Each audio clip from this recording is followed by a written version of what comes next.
Good evening, everyone, for coming and joining us. Good to see students in the audience. My name is Raza Rumi. I'm the director for the Park Center for Delighted to have Todd Miller back on campus. Todd has been a regular visitor to Ithaca and Ithaca College. He won the ISI Award 3 years ago for his outstanding reporting on the borders. And he's here today in collaboration with the politics department. Professor Patricia Rodriguez has kindly co-sponsored this event, and he's here to talk about his new book, Build Bridges, Not Walls, A Journey to a World Without Borders. There are a few copies here as well. In case some of you would like to get a signed copy, feel free to do that after the event. Todd Miller is a distinguished journalist and an author who has, this is his fourth book actually, and he has consistently covered the US borders, and where his work tells us that borders are not just physical instruments, but also they denote a concept, an idea much broader than the physicality of it, and which has to do with the security and surveillance and a national security state which is obsessed with the idea of keeping outsiders away and keeping quote unquote the homeland security safe, because some those who wish to cross the US into the US through the borders are somehow going to cause some kind of danger.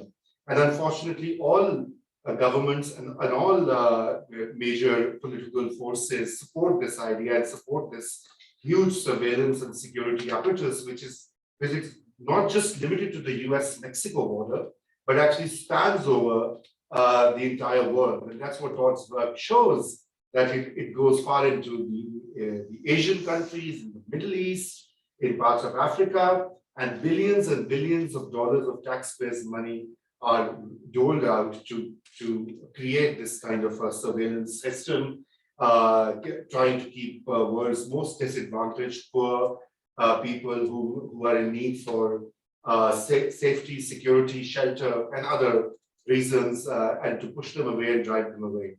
So Todd's work has been published by all the leading publications. You can Google him as well and get a copy of the book later. So without further ado, Todd, welcome, and over to you.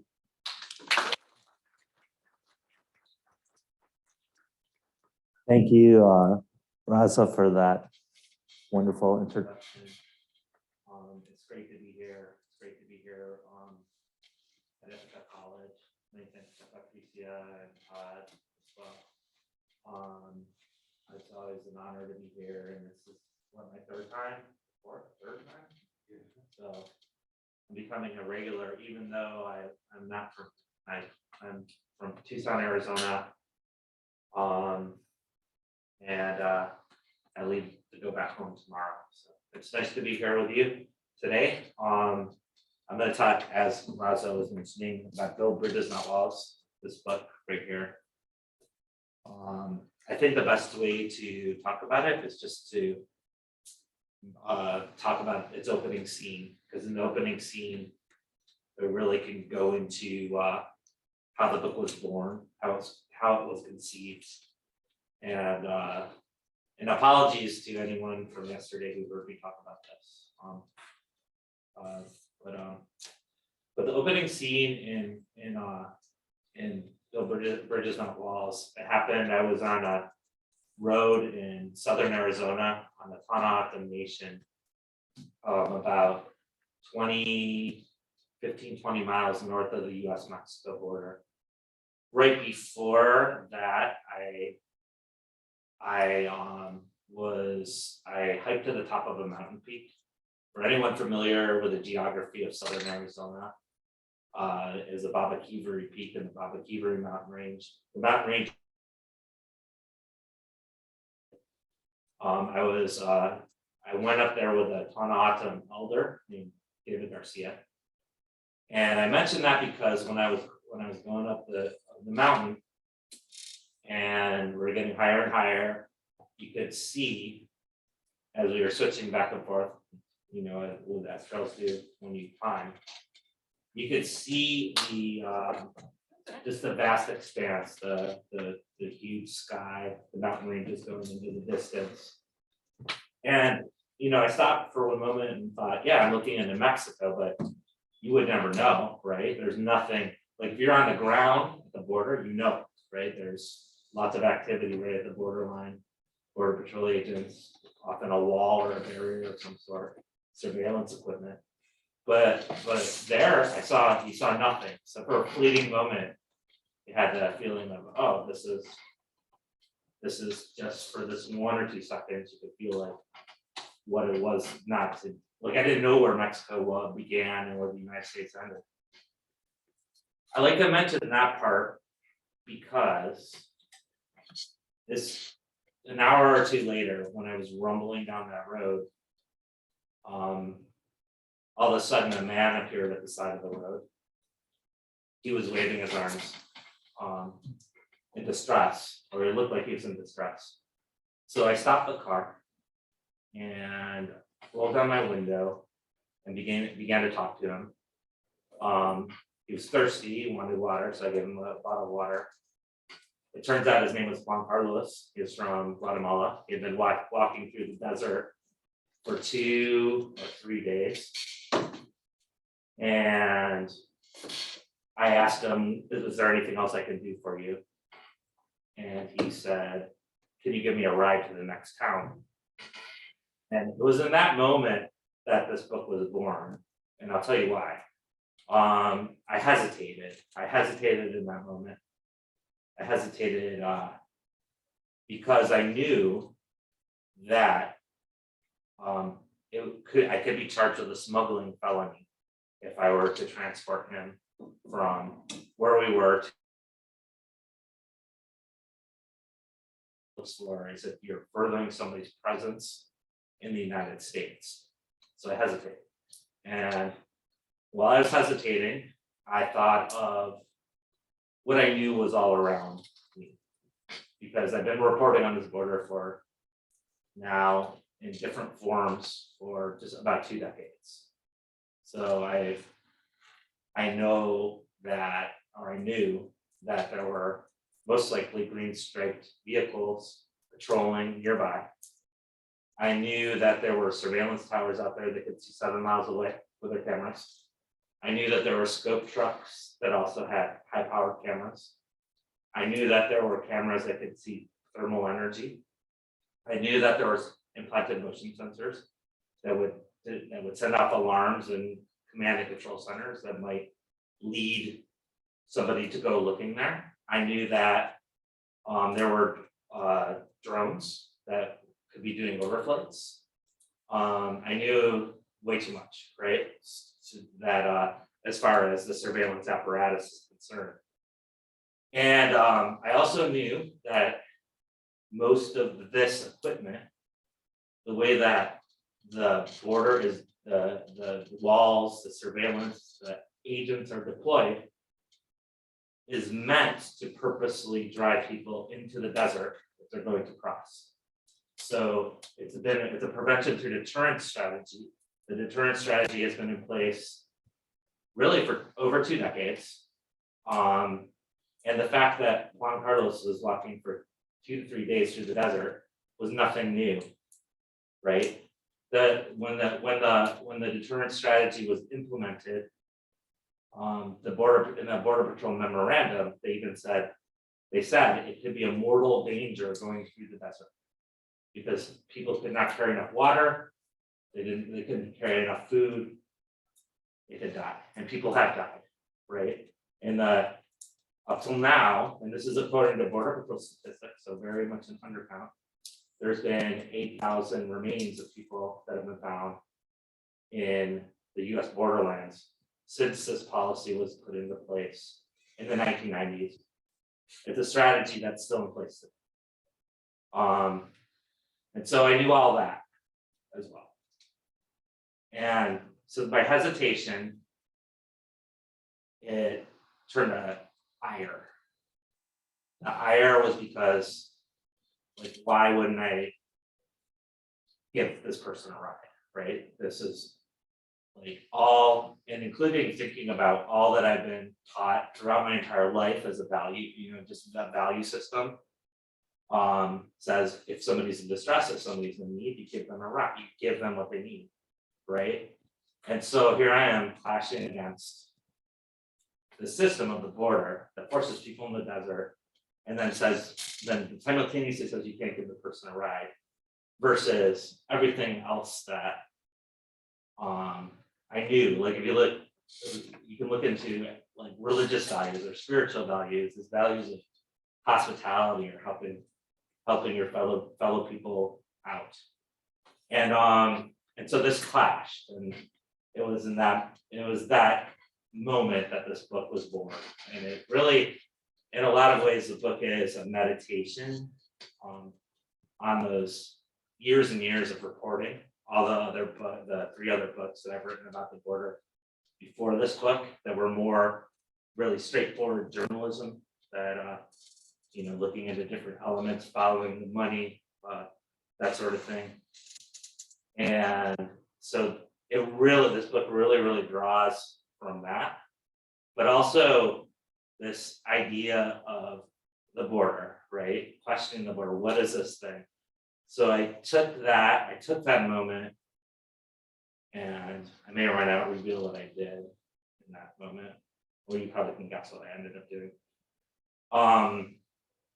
And I went and I asked other people about it. So I ended up going and talking to, all kinds of different people from migrants and refugees to activists, to philosophers, to visionaries, to agents, Border Patrol agents. And I'm going to share a story up here today about an experience a Border Patrol agent shared with me. With industry, people in border industry. If you didn't think there was a border industry, there is. It's getting bigger and bigger. There's more and more companies that are getting border contracts. And so bringing those questions to all these people, and I want to emphasize one set of people that I brought the question to was children. And I want to share with you one thing that my own child told me about the border, which actually I think captures the spirit of this book more than maybe anything else.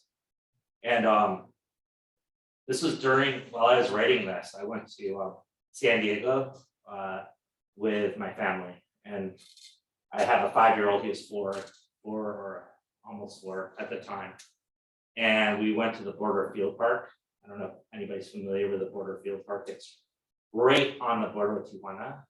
And you can see like the bollard wall about 20 feet high there right in front of you in the sand, but then it extends out into the ocean, like maybe 20 or 30 yards.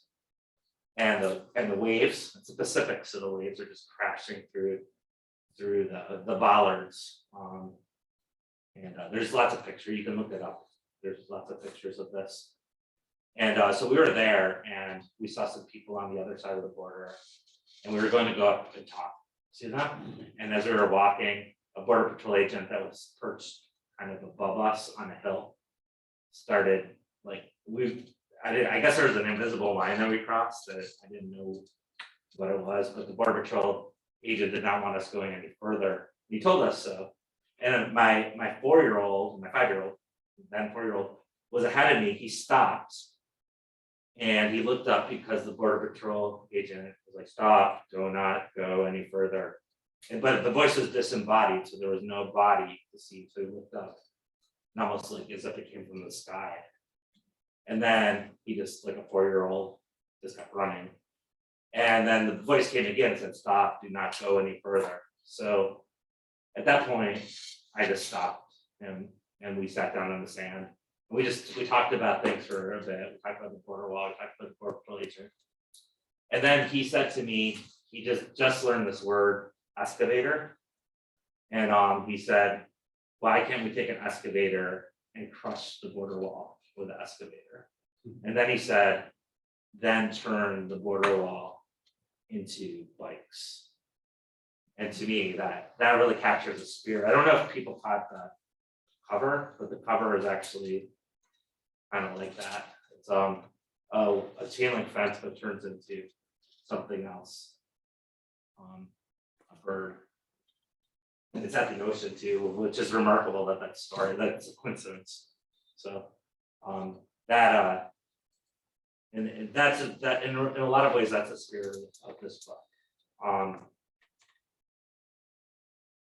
At the same time, like what I was trying to do with this book, well, is on one hand, it's a meditation on 20 years of reporting on the border.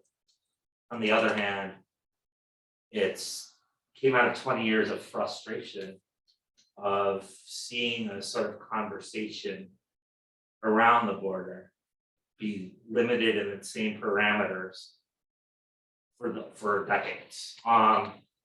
What I mean by that is that often terminology will change, different things will be debated and discussed about the border, but the sort of parameters of what you can discuss and cannot discuss are pretty limited. And just watching this kind of, it's like watching a car with its wheels spinning. And so what I was hoping to do with this book as well was to challenge or add something new into the conversation that, and even bring up some ideas that aren't necessarily ideas that are often stigmatized, right, to consider. But after unpacking what the border apparatus is, how much money is put into it, what it actually does, who it affects, who it doesn't affect, what it's protecting, what it's not protecting, what is border security, what does that mean really? Is it accurate? Is it not accurate? All those different questions really makes the discussion has to go much further than it gets stuck in right now. And so that was definitely an element that I took going into this book. And one of those concepts that gets stuck in and it's difficult to talk about is to talk about anything like if you were to talk about open borders or no borders, those sorts of questions often are stigmatized no matter who you're talking to. Like in the risk of generalizing, and if you talk about it in more conservative sectors, oftentimes if you talk about open borders, it might be ridiculed. Or if you talk about it in more liberal spaces, it might be thought of as impractical, right? And what I'm trying to say is, what I was trying to do with this book is not say that I haven't an answer to anything. It's more like I have these years of reporting on this, and I want to offer something to the conversation. I want to bring up some points that I think need to be brought up. And I think that some new things need to be instilled into the conversation. So there was that sort of purpose too.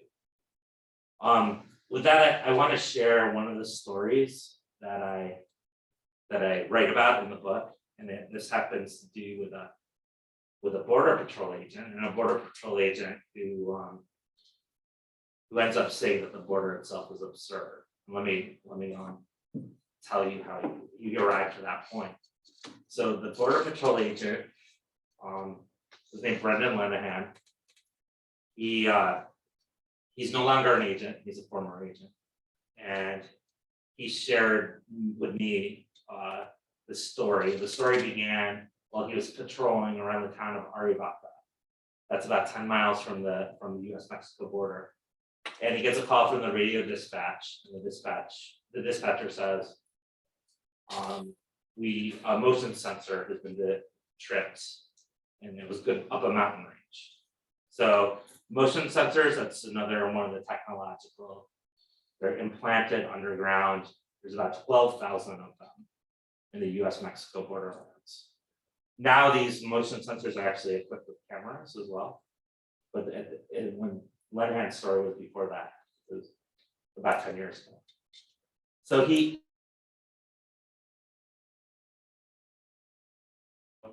dirt road, up to the top of the mountain. There was a mine shaft. And lo and behold, there were a bunch of footprints up there. So he, like a border patrol agent, got out of his vehicle and began to plan to follow the footprints. While he was doing that, a man appeared out of a ravine in front of him, waving his hands in distress. The way he described it, kind of like Juan Carlos when I was on that road. And it stopped him in his tracks. Normally, he told me the way he conveys the story, normally he would have asked him for his papers. And if he didn't have the proper papers, he would have arrested him. But for some reason, he told me in that moment, he didn't do that. There was something about it. And so the man told him, he was speaking in rapid Spanish. Now, Border Patrol agents are supposed to know Spanish, but a lot of times they don't. So he's having trouble understanding him. But he figured out that there was a family member of his was in distress. So he ends up following the man down in a ravine, which is another thing that's uncommon for a border patrol agent to do. He did sling his assault rifle around. He brought his assault rifle with him. So he got down to the bottom of the ravine, and it turns out that the man's brother, who was a younger brother, was at the bottom of the ravine, and he was laying back, and the man's cousin was kind of rocking his head back and forth. And when the younger brother opened his eyes, he only could see the whites of his eyes, and obviously he was in pretty serious distress. And so what Lenahan did was he called dispatch and said that they needed a helicopter. The helicopter couldn't get down into the ravine, and so they had to bring the younger brother out of the ravine. And so how they did that was that the Lenahan clenched. Well, I guess he brought his arms together with the older brother to create like a stretcher. So they held each other's arms at their elbows, and the younger brother laid on top. At this point, the way he describes the story, the younger brother, there was some bile coming out of the younger brother's mouth, and he started vomiting. So the signs of distress were pretty evident. And again, this is something that how the border is designed, right? This is what happens almost on a daily basis. And so they started to, with the cousin holding his head, they started to bring him up the side of the ravine. And in that moment, it was hot. It was like September. September is pretty hot in the desert still. And so they started, he was sweating, and he started to lose grip. And he lost grip, and he lost grip, and he lost grip until, as he describes it, he was holding hands with the older brother. That act of holding hands, according to Lenahan's rendition, again, he said that it became strangely intimate. The moment became strangely intimate. And then he lost sense of who he was. He looked down at the younger brother, and he forgot he was the border patrol agent, and he thought the younger brother was actually his younger brother. And this happened for a long, long moment until his radio crackled, and then he was brought back into the fact that he was a border patrol agent.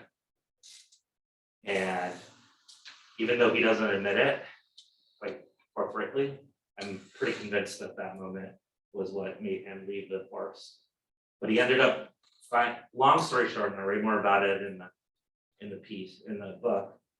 He gets to the top and realizes that the younger brother probably died in his arms, in their arms as they went up the ravine. The medical team arrived, and then later that night, and now he was in a sense of distress, I guess, and he went to a bar with other border patrol agents, and they were trying to make Lenahan feel better, and And the way he conveyed it, they said, don't worry, this is part of the border game. The border game. In other words, most all Border Patrol agents have dealt with that. Because that's how it's designed to be. That's how the border is designed to be. But he couldn't shake it off. And the next day he talked to his supervisor. His supervisor called him knowing that he wasn't happy about the whole situation. And the supervisor said, don't worry, it turns out they were drug smugglers. So then Lenahan said, this is the way, actually when he said that in the interview, then he looked at me and said, what did I care? What did I care that they were drug smugglers? I want to read a little bit of it. I can directly quote him. It said to me, he said to me, it doesn't make a difference. They just seem like regular guys, and who knows what kind of job I would have had if I grew up in their situation. It could have been me. And then he said, somebody died trying to sneak drugs into our country. And I went out there and had this strange and traumatic experience trying to both stop and help them. And now my neighbor, so part of the story is that later that evening, his neighbor, he smelled marijuana. At that point, now in Arizona, marijuana is actually illegal, but at that point it wasn't. And he smelled a waft of marijuana going through his open window. And he says, now my neighbor is smoking the very thing I'm trying to stop. And then he said, there is an element of absurdity to it. Absurdity, right? So there it is, a Border Patrol agent on duty calling the border absurd. I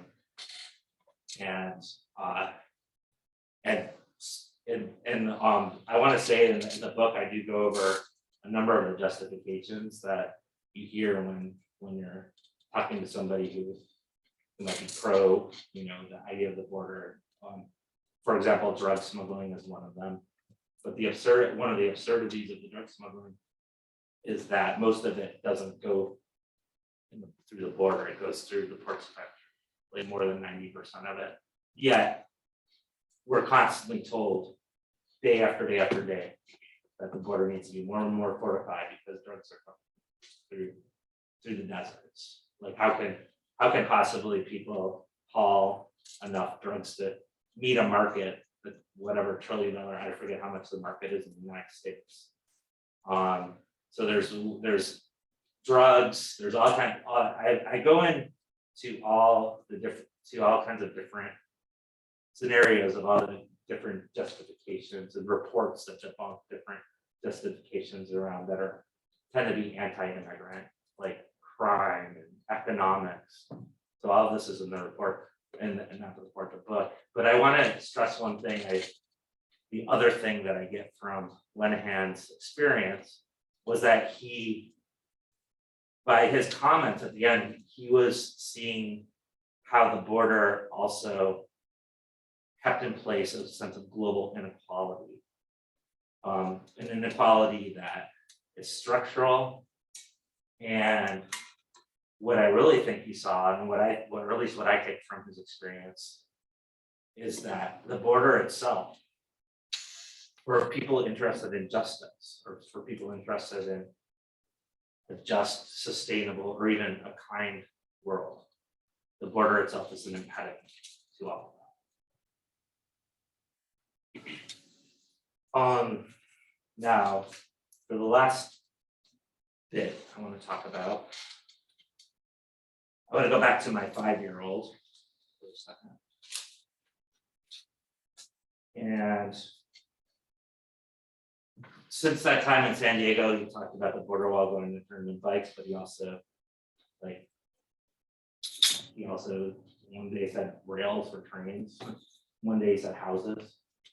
I want to mention that because it is from those eyes of a child, the ability to see something and see it as your ability to possibly transform it into something else.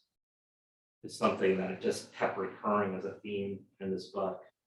And if you want to take it from that, perhaps maybe people would think it's impractical to think of turning the border wall into bikes. What if you took it to the budgets, right? What if you looked at the budgets, border and immigration enforcement budgets?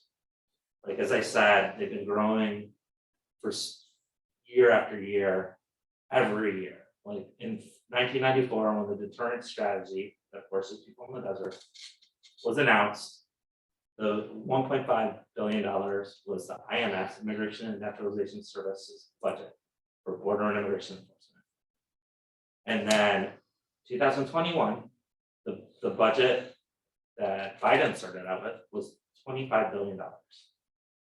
That's annual budgets. So those budgets increase, and increase more every year with hardly any public debate about it. The debate often happens in appropriations committee meetings. There's many more companies that are getting contracts from Customs and Border Protection, CBP, or Immigration and Customs Enforcement, ICE, than regular people that are in those sorts of conversations about what the budget's going to be this next year. And why, like, you can look at a border wall and think it could be bikes. Why can't we look at that budget and think it could be something else? Like, this budget could be something else, right? And you can think of it in many different ways. Like, you can even think of it domestically. Why are we putting so much money into this border apparatus where we're told that there's a threat to us that's on the other side of this wall, when without really having a good assessment of what security is? For example, if kids are drinking like poisoned water or leaded water in different communities in the United States, couldn't that money be better spent making sure there's clean water, as one example? If affordable housing has been cut over years and years and years, couldn't that money be spent better on affordable housing? Or even like, and I always think of this in universities, as student loans are, out of control in some cases. And it seems to me that wouldn't it even feel secure for people to come out of the university with not a huge debt on their shoulders? In other words, what I'm trying to say is that money can be, that if we look at it in the way that my 5-year-old is looking at the border wall, that money can be spent in different ways that could be more helpful to all human beings. And one thing I do want to mention too, because one of my focuses has been climate change, looking at climate change. And just this week, on Monday, I co-authored a report called The Global Climate Wall that came out. We're hoping to get it out right before the UN summit that starts on Sunday in Glasgow. And so the global climate wall was looking at the historic emitters, the highest emitters in the world. So guess who's the number one historic emitter? Anyone? Yes, United States. United States, 30% of historic emissions. And but the US, we're looking at other countries as well. And that were in the top 10. And looking at border and immigration enforcement budgets. And what we found was that the highest emitters also had the highest border and immigration budgets. And then what we did after that was compare the money that went to border and immigration to climate financing. And climate financing is the money, and the richest countries in the world have committed to give money to the most ecologically vulnerable countries, or the countries that are most in the crosshairs of climate change, to help them adapt, and also to help other countries turn to clean energy in order to reduce greenhouse gas emissions, but mainly climate the adaptation part of it. And what we found was that part of it, while border and immigration enforcement budgets have gone up and up and up, France, Germany, and Japan that we looked at, not only are the border militarization budgets going up in all these places, but the climate finance part of it has been, even though there's been commitments by these countries to give a certain amount of money, has been woefully neglected in negligence. Not hardly enough, even a fraction of the money that's needed, that the G77 of 77 countries have put out numbers that are like, they are committed to give $100 billion by 2020 for climate finance, which didn't happen, which hasn't happened. Woefully low. And I bring that up because here's an example again of budgets, looking at a budget. Why all this money going towards border and immigration enforcement when you look at climate change, you look at the displacement that's already happening, 25 million people per year, according to the Internal Displacement Monitoring Center. Just in Honduras and Guatemala this past year, there were over 1.3 million people who were displaced due to climate-induced weather-related events. The kind of displacements happening on an increasing basis is prognosticated to be more and more. So why can't, like, the money that's creating walls and guns and surveillance equipment to be levied against people who are displaced and coming over borders instead be used to help different communities adapt, or even more, and this might be controversial, help them move if they have to.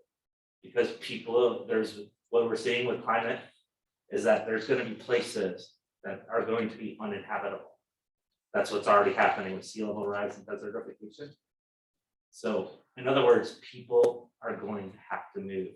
And this idea of bordering the world, and mind you, and if you look across the globe, there's nearly 70 border walls. And most of those have been erected since 9/11. When the Berlin Wall fell in 1989, there were 15.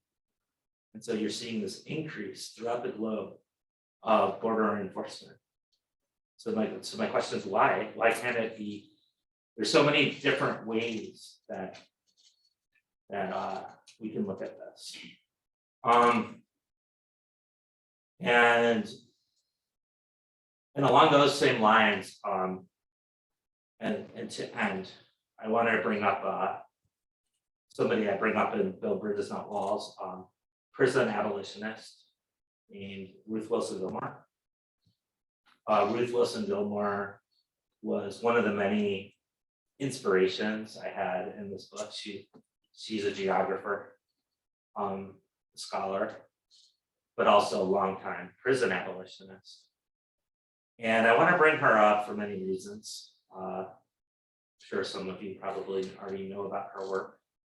But one of the things that Gilmore says, and this goes into the changing the budget conversation I was just having, is that I'm paraphrasing her quote, but she says, when you think of prison abolition, 1% is about destroying the prison, and 99% is about creating a just world, a world of justice where prisons are just simply not.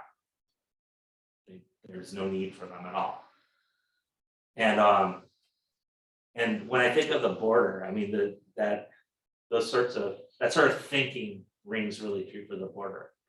Like maybe 1% is about going and taking chainsaws and tearing down the border wall, but more of it is that the border is constructed for not a border crisis, but a displacement crisis, and a displacement crisis that sometimes is happening hundreds or maybe even thousands of miles away from the actual border.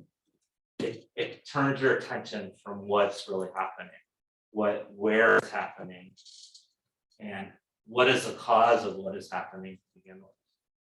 And so to really address border issues, it seems like that sort of thinking of a world of justice could be, or at least in my view, is much more helpful.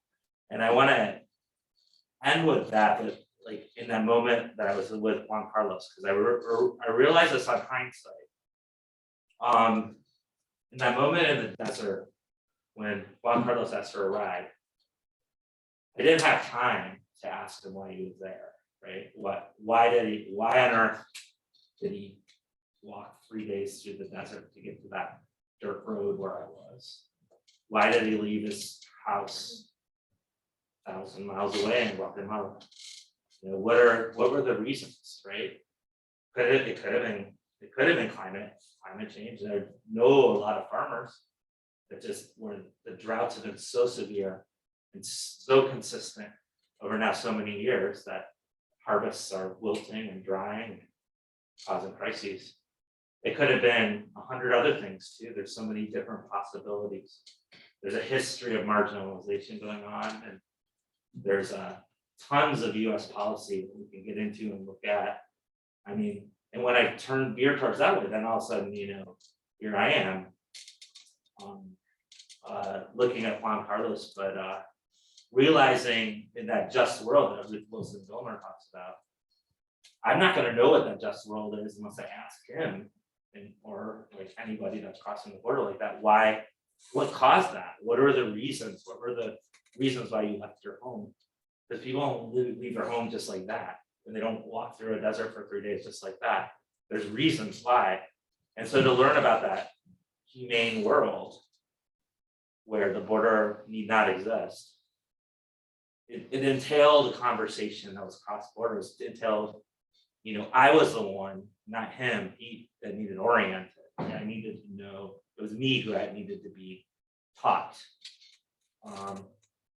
And I think when I think of border issues, it's so easy to treat them as domestic, or it's just in the United States and only from a kind of myopic US point of view.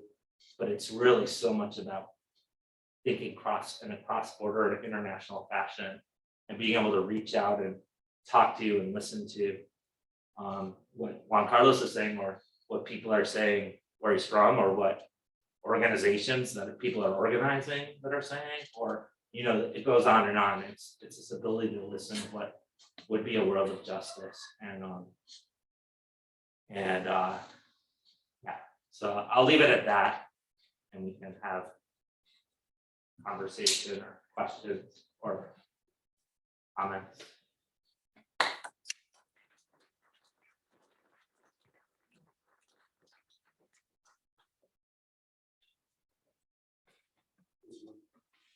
I have actually a question about your reporting process. You've been to a lot of different borders around the world that one would probably describe as contentious, and a lot of different sources you probably encountered might have felt unsafe talking to a journalist, and you also interviewed children, which is a notoriously hard thing to do. But you sort of, when you got your sights set on like X border, let's say Syria and Jordan or something like that, and you just decide to go there and report on it, how do you go about finding these sources? Like when you're just getting there, how do you go about sending out those tendrils and feelers to find like sources on the ground who will talk to you? Each place is different. The Jordan Syrian border, that particular one was first. I knew some reporters that lived in the capital, and so I communicated with them.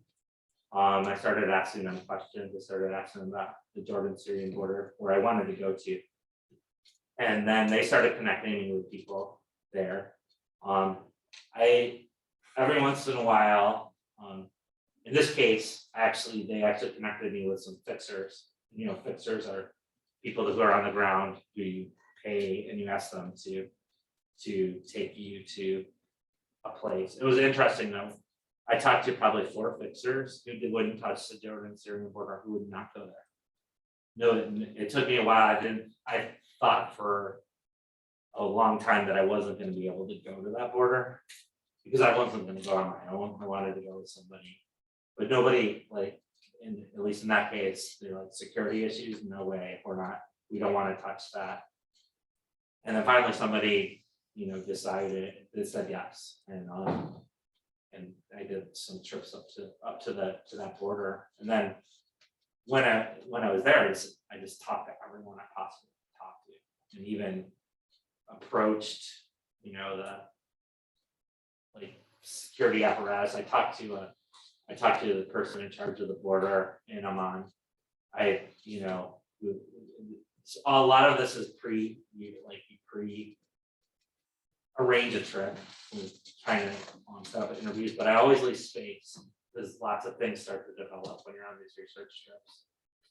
And that was the case there as well. And so, you know, I ended up talking to, like, I remember just running into this guy kind of randomly, and his grandmother lived in Syria, and he lived in on the Jordanian side, and the border had been closed. And so when I asked him,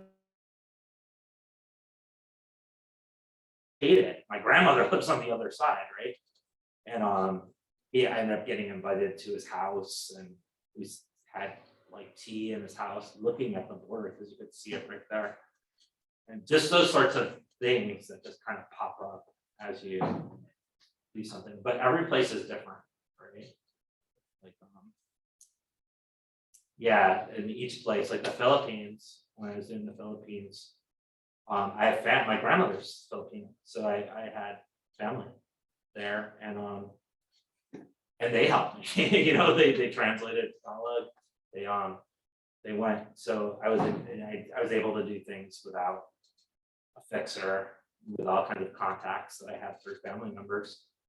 When I went to the Kenya, I had a lot of extensive contacts through the college that I adjunct for Prescott College in Arizona. And through that, I was able to connect with all kinds of different people, including border officials.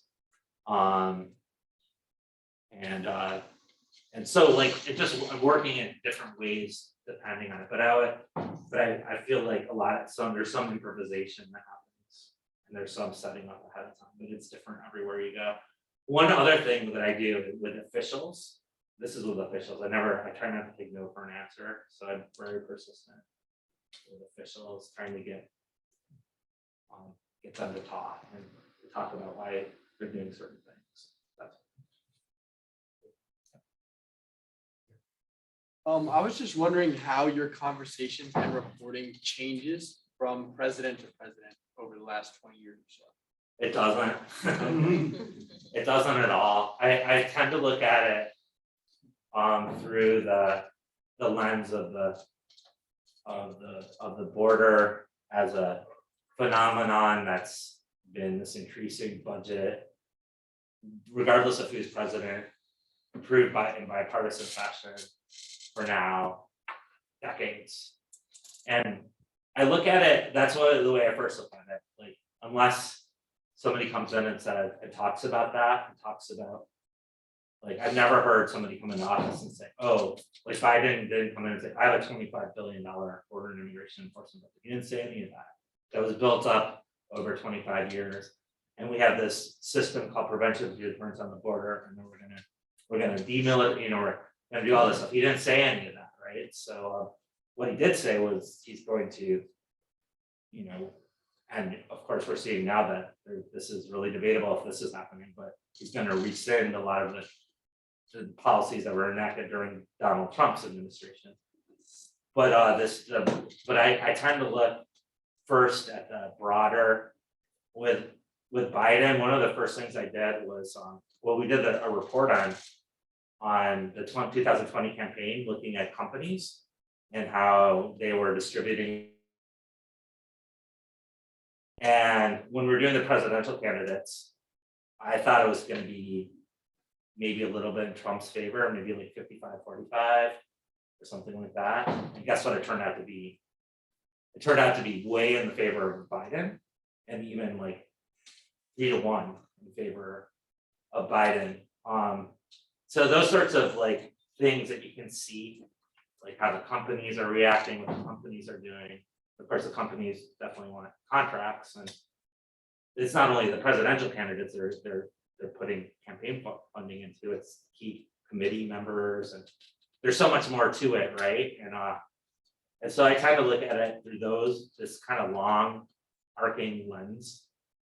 And from that vantage point, there's very little difference. Even very little difference that you see on the border on an average basis, very little difference about what the Border Patrol is doing, people walking through the desert, people dying in the desert. It's very similar, though also it's not totally the same, right? And that's an important point too. As an administration shifts, of course, Biden's much different than Trump in many pretty significant ways as well.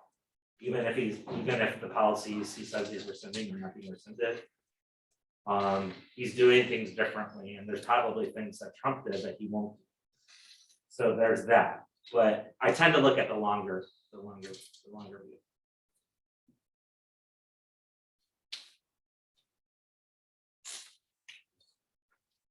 Okay, go ahead. I was wondering in your past book, since you said this one was more of a reflection, imagination in your past, like articles and books and everything, is that more like written as a formal news, like traditional news, or is it still like kind of like some of your own thoughts and opinions? I've tended towards a reportage style, which does rely. It's not. This book was definitely more like a meditation with a purpose, right? Thinking, like really trying to think profoundly about it. But the other books, I tend towards a reportage style, which is also goes deep into story. Like as I was saying, if I go to a different place, I really try to immerse myself in the research, and then usually stories that will illustrate points that I see or I learn or I'm trying to make. And then I use that storytelling style, weave in a lot of data, statistics, that sort of thing. So I do a lot of research in that way, and even like dig up stuff and do FOIA requests and that sort of thing. And then analysis, you weave in analysis from different people about different things. That tends to be my style. This is reportage. So it's not like your boilerplate, newspaper journalism. It's definitely more in-depth, immersive. I don't shy away from saying I, but I'm not I don't dominate. In fact, that's what I have another book that I read too, and I'm like, I'm not going to be a part of this book at all, right? And so yeah, that's what I kind of do. That's just my style. Yes, please. Something that's been coming up in the last couple of years since summer of 2020 was issues over police violence and police abuse. And something you talk about a lot in your book is mainly focusing on the sort of larger security apparatus and militarization of the border. Are issues that we've seen with police in the US, such as abuse that have caused people to die or just face general bodily harm, are those issues also prevalent in the border agents and in border patrol? And if so, why don't we hear about it as much? And how prevalent is it? It's prevalent. It's I mean, the whole strategy is to like put harm. So even if a border patrol agent isn't doing anything, the whole thing is forcing people into places where harm will come their way. But besides that, there's countless accounts of abuse. Like I'll give you one example. I think I said this example yesterday, but the ton automation. That's exactly where I ran into Juan Carlos section, and that's the second largest in terms of geographical size. That's the second largest Native American reservation in the country, behind the Navajo Nation. And if you go to I went in 2014 or 2015 with an ACLU. The ACLU was doing a town hall there, and about 100 people showed up, and the person facilitating the conversation asked, has anybody here had a problem with the Border Patrol? And mind you, this now, and pretty much since 9/11, anywhere you go on the Ton Automation, there's Border Patrol everywhere. And it was amazing to see everyone just about everyone, I think almost everyone raised their hands. And so people, I mean, people talked about the different things that happened.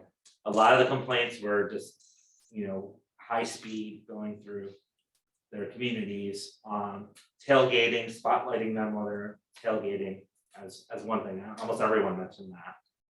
But also there were stories of people being pulled over and pulled out of their cars, beaten. There's stories of people that have been shot with bullets. There's stories of people who have been pepper sprayed right in their faces. There's stories of people who have had agents come into their homes in the middle of the night saying that they're looking for people. And so, I mean, that, and probably the most prevalent story on the Tohono Nation is that you cannot leave the reservation on any paved road without going through a checkpoint. So there's like a secondary border there. So everyone has to go through a checkpoint. Now, some people on the nation have a term that they use called checkpoint trauma because everyone's had some bad experience.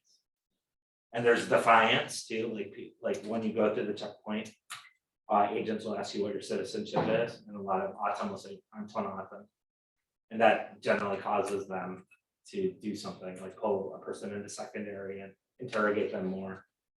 But I've heard stories, all kinds of stories, including with little kids, again, people being forced out of their cars, forced to sit in the hot sun and the pavement, being yelled at, verbally abused, you know, and having your stuff taken and thrown to the ground.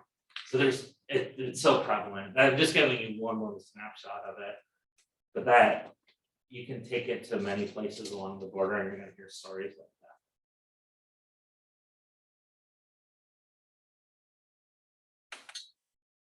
that. Other questions or comments? Yes, please. This might have a little less to do with journalism, but I'm curious to know how you usually go about discussing border patrol policy with your. It's really, we just, like in that occasion on San Diego that I was just talking,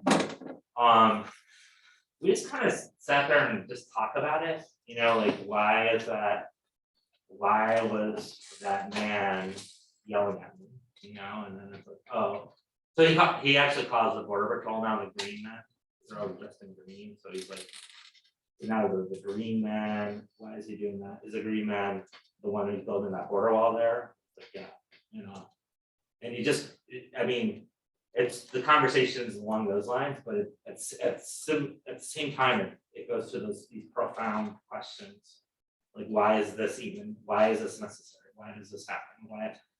Why? And yeah, it's kind of like almost telling, you know, you almost talk about it like it's a, you know, yeah, I mean, I pretty much tell him everything that I know, and if he doesn't understand what I'm saying, I just rephrase it, and then he then comes up with his own conclusions. Just right after that moment, he actually went. There was some other. We went down maybe a quarter mile or so from where we were with the border region. But we came across some border barriers, and he actually peed on them.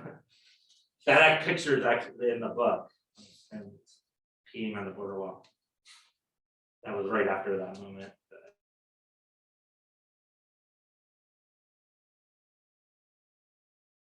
Okay, yes, please. So I know that it's a question at the end of a long day for you, but you talk about in the books that you've written about the idea of subverting the border apparatus. I wonder if you could tell us a little bit about the ideas that you, I think, have in the book about subverting the notion of the nation state. Subverting the notion of the nation state. Yeah, what you've learned of, you know, from people that you've met. Yeah, it's like going to all these borders all around the world, or just even like to go back to the Tohono, you know, it's amazing how the borders themselves, which are often just described to us like they're like they're as natural as a mountain or a river, and they're really artificial. They've been drawn through really colonial practices. Like the man that I was talking to about in Rantha, Jordan, talking about his grandmother being on the other side of the border and he can't cross. That border was drawn by, I believe it was England. Or in Kenya, talking to the Maasai people in Kenya, and the independence was in 1963, so it's very fresh on people's minds. And the idea that there's no doubt that everyone's talking about the border, which was drawn in 1880 in the continent of Africa, but in Berlin by European powers, and then divided amongst those European powers. And then the same shapes of the countries that were determined in 1883 are the same shapes of what became the nation states. So talking on the Maasai in southern Kenya, it's the same story again. My mother's from Tanzania. Half of the Maasai community lives in Tanzania, right? It was interesting there because the border itself didn't have a wall, didn't have all the surveillance equipment. I went up to it with some people from the community, and it was just like a monument, one of those little monument things. You have those, they have them on the US-Mexico border. So a lot of borders have these monuments. It was like a crumbling monument. But still, like people describe the actual border, the dividing line, how it divided their community, how even to organize for politically, one half was organizing in Kenya, the other half was organizing in Tanzania. It was like one person put it to me, one of the leaders in the Maasai community said, this is an egregious violation of human rights, this border, and it had nothing. Like there was no enforcement apparatus yet, right? Kenya, of course, was starting to do all that stuff. But in this particular place, there wasn't. And so that, to me, that's like describes almost like how all these borders have been, put into place around the world. And of course, they surround what we know as the nation state, right? Countries. And the borders themselves have rarely come from any sort of consultation process with local people, almost always cutting through where people share languages and traditions. And it turns out to be like a way of seeing the world in a lot of ways. Look, when you look at a map, for example, or a map that I have in my office at home, I look at it, and what I see is color-coded countries. What I don't see is like the mountain ranges and the rivers and all the stuff that would be much more geographically relevant, or it would be like natural borders, right? What would be a natural border? It's more like, oh, I have to see the world in this sort of way of via the nation state, and my mind gets conditioned around seeing that world that way. And then, of course, when you see the world that way, that notion of borders becomes more natural, more, this is what we have to do. Of course, we have borders. Like Donald Trump, remember how he would used to say, no country, no borders, no country, right? Like that, like the loss of the nation state comes with the border, right? And so the way that I look at it, now I think, well, I quote a professor of I think it's Mexican American Studies at the University of Arizona, who I was in a panel in Tucson, and at the end of the panel, and I knew her name is Raquel Rubio Bolson, and I've known her for years, and I've interviewed her many times. She's one of the wisest people I know, and she came up to me at the end of the panel, and she looked at me and she said, it's the problem's the nation state. She said, who's talking about the nation state? That's like the root of the problem. and to me, like, I'm like, yeah, no, I don't think anyone is really, and yes, it seems like that is one of the big problems with nation state, the borders, the way that the world is divided and conquered, the way that even how goods move and who's rich and who's poor, and all these things can be rooted, at least in certain ways, to this concept of the nation state. And to me, that lens, and this is, we're getting into deep territory now, like this, perhaps, but what are other ways the world can be organized? And I think that's, to me, become a very critical question, at least in my own thinking about these things. Like, is there another way we can think about the world? Or organize it in a way that's different or better, especially with when you think of the gigantic problems or the challenges like climate change that are demand, or pandemic, right? The pandemic demands way more of a people coming together from all kinds of different places rather than being separated from each other. Those are some initial thoughts. That's deep questions. Cool. Thank you. So maybe we can have a last question, or if someone has a comment or a question, or mix of both. Okay, I guess, yes, please, go ahead. I am curious about how like your journalistic career started with this focus on.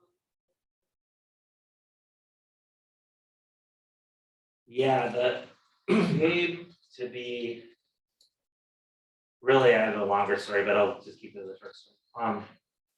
I lived in Mexico in the late 1990s, and really there's living in Mexico for a year. Really almost internet wasn't a thing at the time, or it was just starting. And so I was really, well, long story short, one of the things that I learned of many things by living there was to see my country outside of its borders. And that just changed me. Like it really prompted a very huge interest in understanding what this border was, understanding what it is, going in and spending time there. So after living in Mexico, I ended up in Tucson. And so I've been there since the late 1990s, and really just immersed myself in just about anything I could learn about the border at that point, and got involved with different places, and at that point too, I started writing small articles. And those small articles for little newspapers that we throw on the street corners that we print out, right? And then that just evolved and evolved over the years. And over the years, I lived in other places. I worked for a couple of different organizations, including a binational one, including one in Oaxaca, Mexico for 4 years. And then I came back to it and really started writing articles for more establishment places. One place in particular for a while, and then I started diversifying as a freelancer. I've been independent. And then it was from from about 2008 to 2011, that's what I was doing mainly. It was around that time, 2011, that I got offered a contract to write a book about the Border Patrol Nation book, which is basically what I was writing about anyhow, the post 9/11 expansion. And then just writing a book about it really, just kept the continuation. And one of the things about writing that book was that I didn't realize I was going to go write 4 books on it. It was like that book led to it just kept leading to more ideas or what I really realized was this thing is way more expansive than I thought it was. And so there became more and more space to keep writing about. Like as soon as I thought, well, I'd write this book, maybe I'll write a book about something else after that, but that never happened. That still hasn't happened. And I have a contract that I haven't signed yet, but of a new book that's still revolving around these issues that I'll probably end up doing as well. So it just kept going on this. And so I've gone really deep in this particular subject. It's funny when you go deep, you end up going everywhere.